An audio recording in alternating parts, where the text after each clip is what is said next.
Não tem como a gente falar de qualidade de vida, saúde e bem-estar sem falar de alimentação. E você já parou para pensar que o nosso maior empecilho ou o nosso maior aliado é o nosso próprio comportamento? Então, se liga aí que é sobre isso que nós vamos falar agora.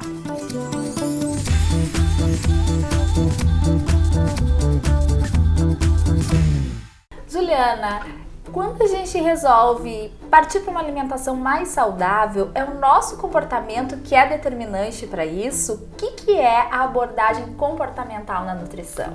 Sim, com certeza o comportamento alimentar ele é super determinante então para a pessoa conduzir o seu planejamento alimentar, né? Porque a forma como ele vai se alimentar, os alimentos em si, a maioria das pessoas sabem como fazer isso. O problema está por detrás do comportamento alimentar. Então, são diversas questões que envolvem no nosso dia a dia, né? Então, aparecem situações no decorrer deste processo que às vezes as pessoas não sabem a forma certa de conduzir.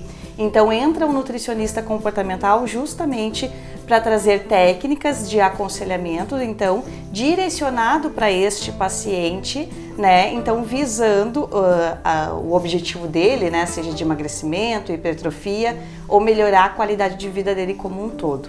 Em que momento que eu sei que eu preciso buscar um auxílio, uma ajuda para mudar o meu comportamento, que ele não está me satisfazendo, ele não está me ajudando a alcançar os meus objetivos? Quando a pessoa começa uma dieta em si, né, e ela não consegue conduzi-la de uma forma adequada, alguma questão então relacionada ao comportamento tem essa pessoa que ela possa então estar buscando ajuda, né, neste sentido. E quais os principais desafios quando a gente vai falar na questão do comportamento, né, de mudanças de hábitos, de comportamentos? Na verdade, desafio mais está relacionado pro próprio nutricionista, então da forma como ele vai conduzir a consulta com o paciente do que para o próprio paciente. Porque com a abordagem comportamental ele só tem benefícios a ganhar, né? No sentido de começar a entender as suas questões por detrás da alimentação, começar a ter um olhar mais amplo sobre a forma como ele vem se alimentando, né? Então, na verdade, pro paciente só tem ganhos muito relacionados ao entendimento dele mesmo com a questão de alimentação em si, né? Por que é tão difícil mudar a alimentação? Em que momento que o paciente ele já começa a se adaptar a essa mudança? Quanto tempo leva? Na verdade, não é difícil, né? A gente sempre fala, o emagrecimento, ele é trabalhoso. Mudar o comportamento alimentar, ele é trabalhoso porque demanda tempo, demanda orientação, demanda planejamento e organização, né?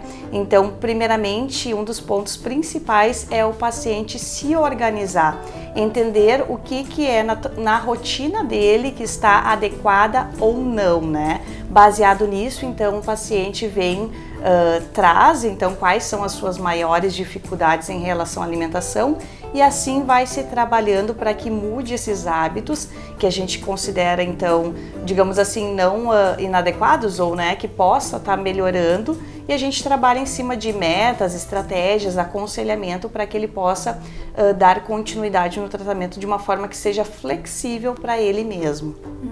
Muitas vezes o paciente ele busca o profissional já objetivando o resultado imediato. Acontece muito isso e como fazer com que esse paciente entenda que é um processo mais longo? Uma das questões que eu sempre trago para os meus pacientes dieta, ela tem um começo, meio e fim. E ela dá resultado realmente se a pessoa seguir 100% do que está ali. Só que daí então eu explico, né, que a gente não tem como o processo ser linear. Surgem diversas questões ao longo do tempo, então eu tento trazer para o paciente, tentar amenizar essa ansiedade que tem em querer emagrecer com pressa, justamente fazendo com que ele entenda que esse processo ele vai ser longo, digamos assim, ele vai ser trabalhoso, mas que é possível, né? Se ele conseguir então atingir todas as metas, o tratamento que ele está fazendo, ele vai conseguir ter resultado, mas para isso ele precisa ter paciência, persistência também nos hábitos que ele venha fazendo diariamente, mudando, né, em prol dos seus objetivos. E eu acho que é importante a gente identificar também o que a gente está fazendo de errado, que não deve fazer e que está nos gerando até uma frustração ali na frente. Eu, por exemplo, tenho um hábito que não é legal, que eu já identifiquei, que é corrigir minha alimentação durante a semana e de repente no final de semana achar que eu posso tudo, e eu não posso tudo no final de semana. Né? Então isso acontece também, a gente vai criando algumas armadilhas pra gente mesmo. Como que a gente identifica isso e sai dessas situações? Isso a gente chama de pensamentos sabotadores, né? De 8 a 80, tudo ou nada, né? Hoje pode. Então são vários pensamentinhos que surgem durante um processo de emagrecimento para fazer com que a gente desvie do foco, né? E fique na nossa zona de conforto, digamos assim. E o primeiro ponto é justamente identificar, como tu disse, né, qual é que é o pensamento sabotador que está te impedindo, então, de alcançar os teus resultados. O que normalmente as pessoas têm em mente é isso, né, vai começar uma dieta, fazer restrição durante a semana e no final de semana se largar, começar na sexta-feira e terminar só no domingo. Isso com certeza vai prejudicar o processo de emagrecimento, por exemplo, né? Então, se a pessoa realmente quer um resultado, é necessário que ela dê atenção pro final de semana também e não se largando de uma forma totalmente desenfreada, digamos assim, né? Que ela tenha um certo cuidado. Por isso que daí o comportamento entra explicando o seguinte: não é dia do lixo, né? Tu pode sim consumir determinados alimentos que estão fora daquele planejamento, mas que tu tenha que ter consciência e ao mesmo tempo ser flexível, entender que aquilo dali vai ser por aquele momento e amanhã tu vai retornar então à tua alimentação normalmente. E até porque é importante isso, né? Quando a gente fala em qualidade de vida, em bem-estar, a gente não pode pensar que a gente precisa se privar de tudo. A gente precisa também buscar o prazer na alimentação e em alguns momentos não se cobrar muito por isso, né? Que eu acho que isso é importante, essa compreensão pra gente viver sem culpa também e feliz, né? Exatamente. Por isso que o comportamento traz, então, essas técnicas, estratégias de aconselhamento justamente para o paciente ficar mais tranquilo neste processo, né? Para que ele consiga fazer aquilo de uma forma flexível e que ele consiga sustentar por mais tempo, né? Eu digo, o problema não está em querer emagrecer, o problema está na forma como a gente faz esse processo, né? Então, sendo flexível, isso se sustenta por muito mais tempo, né?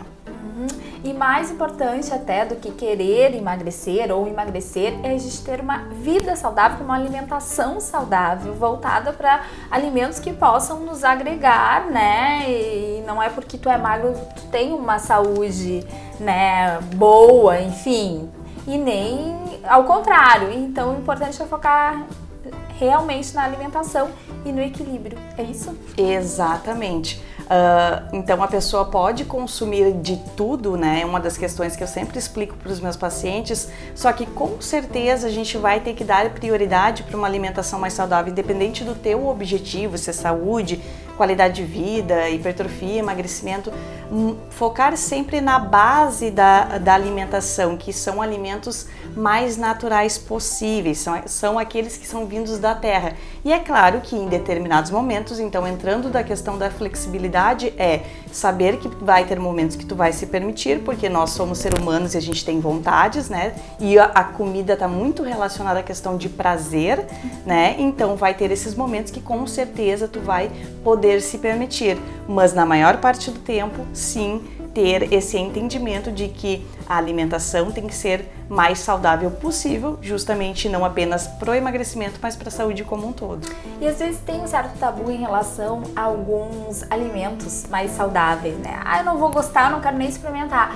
Eu tenho até por mim mesmo, tinha uma época que eu tinha uma resistência a experimentar algumas coisas que eram mais saudáveis, digamos, que não faziam parte do meu dia a dia. Até o momento que eu passo a experimentar e eu passo a gostar e aquilo foi se incorporando de uma forma natural na minha alimentação diária.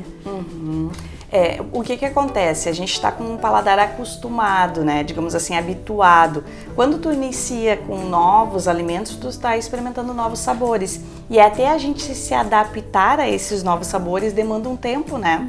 Então é necessário que a gente continue esse processo justamente para se habituar a consumir esses alimentos que são mais naturais, que a gente não provou em outro momento, né?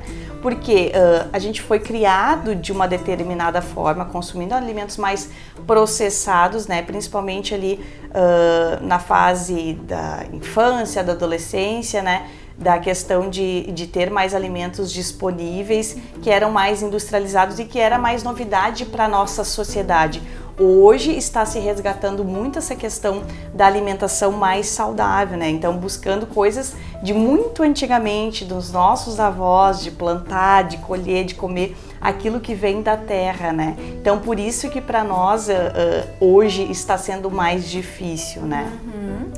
Então tá ótimo, Juliana, obrigada. Eu acho que o pessoal também conseguiu entender o quanto o nosso comportamento interfere na nossa alimentação, na nossa proposta de buscar uma alimentação saudável, né? Nosso comportamento pode nos sabotar muitas vezes, mas também pode ser o nosso aliado. É isso, né? Isso aí. Então tá. Muito obrigada. Obrigada. E lembra de me seguir aqui nas redes sociais, Facebook e Instagram, se inscrever no YouTube e acionar o sininho, tá bem? Até mais!